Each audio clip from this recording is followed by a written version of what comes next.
Man, welcome to my speakeasy. It's Halloween tonight, see? The night for all them creepy creatures to stalk the earth. But here, we don't let no stinking monsters inside, see? So it's safe for you to chug that sweet gecko water, see? Well, they're in our front yard, see? What are you talking about, eh? Everyone! Clowns, zombies, vampires, it's a monster mash, see? Now that would make a great song title, see? Boss, we ain't got enough moonshine for all that monsters, see? What should we do? That's easy. See? It's Killing Time for the Nintendo Switch. See? Killing Time Resurrected is another remake of what some may call a boomer shooter.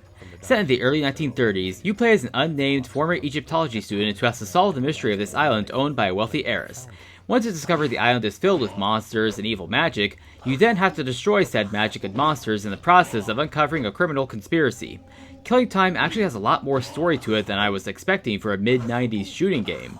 So it was actually pretty interesting to see backstory events get played out in ghost form throughout different parts of the island, and setting the story in the early 1930s also gives it an appealing vintage aesthetic. Of course, as this was originally a 3DO game released in 1995 that has now gotten a 2024 facelift for the Switch, it's got that retro 90s aesthetic too. It wasn't until I glanced at a walkthrough of the original that I realized just how much Nightdive improved the visuals. These graphics look way better than the 3DO game, but still done in a very intentional way of maintaining that pixelated, pseudo-3D design of other mid-90s shooters like Doom.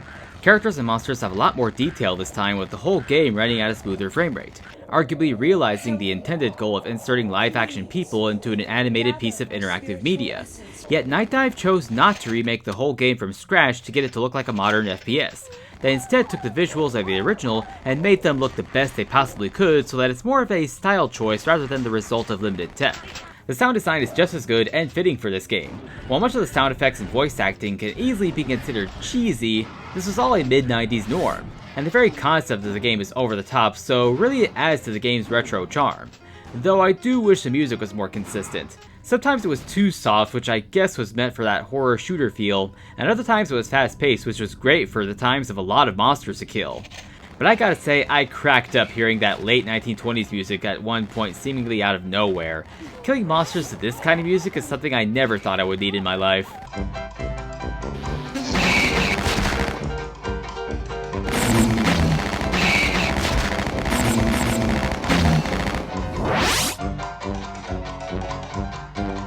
What drew me to this game besides it being a remastered 90s shooter is the sheer variety of enemies to shoot down. Some with melee attacks and others with ranged projectile attacks.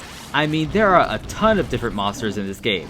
Skeletons, zombie gardeners, vampire maids, demons, giant cockroaches, floating heads, clowns, even zombie ducks? What the fuck? I think I found the Duck Hunt Lost Levels.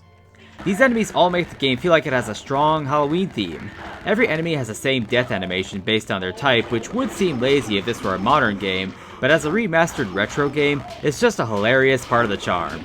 To match the large monster cast, there's an ever-growing variety of weapons to use as you find them, all of which are accurate to the era the game takes place. The Tommy gun and dual revolvers are cool to use for that reason, but I gotta be honest, fire is too much fun to use. Sure, it hurts you if you're dumb enough to walk through it, but you can't deny the power of Molotovs and flamethrowers. Now I know why Halloween safety videos push for fireproof costumes. Occasionally, you'll also find ancient Egyptian artifacts to give you power-ups that keep with the theme. While the game uses simple aiming mechanics from the old days, plus optional auto-aim, these same mechanics have been adjusted for modern times. Aiming all around is easy to do with the right stick, and Nightdive even included gyro aiming along with the ability to aim at the screen using a Joy-Con, proving that some changes in gaming have been made for the better. The only issue I had with aiming and movement is that your character moves very fast. The speed can take some time to get used to, but once I adjusted to everything, this game became a fun time of over-the-top Halloween action in the form of an original Doom-style rad 90s shooter. All that's missing is a set of monster jack-o'-lanterns. But it's not all shooting all the time. The island estate is huge and open with a lot of places to venture to that are all connected together on the island. You unlock more parts of the island by finding important items like keys, which means a lot of exploration to go through shooting action. I went into this thinking a shooter like this doesn't need brain-teasing puzzles and key hunting, but it does help you have more of a need for thinking, thorough double-checking, and purpose beyond just hours of mindlessly shooting things. The only problem with the design of this open island and where keys are placed compared to what doors they open is that there's a lot of backtracking in the game. And it's easy to get lost because a lot of parts of the world look alike, even inside buildings. There's not really an order you need to find everything in, which can be good for do-it-your-way gameplay, but confusing when making sure you've gone everywhere you're supposed to find an important item. You can use the map to find your way, which follows you as you're moving. It's normally pretty blank and not that helpful, but a cheat code you can easily activate from the menu adds trees, enemies, and items on the map to make it easier to read. And yes, there are cheats you can turn on any time. Even ones that give you health boosts and more ammo. They're great to have in the game for those who like to use them, but I think the only one I actually needed was an arrow to point out key locations.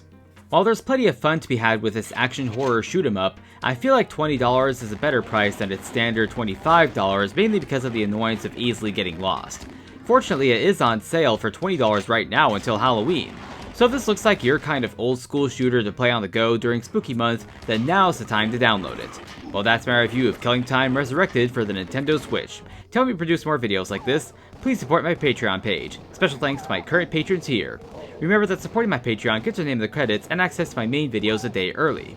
Also be sure to check out my previous reviews of these other retro shooters on the Switch, Doom Classic and Duke Nukem 3D. See you all in the arcade.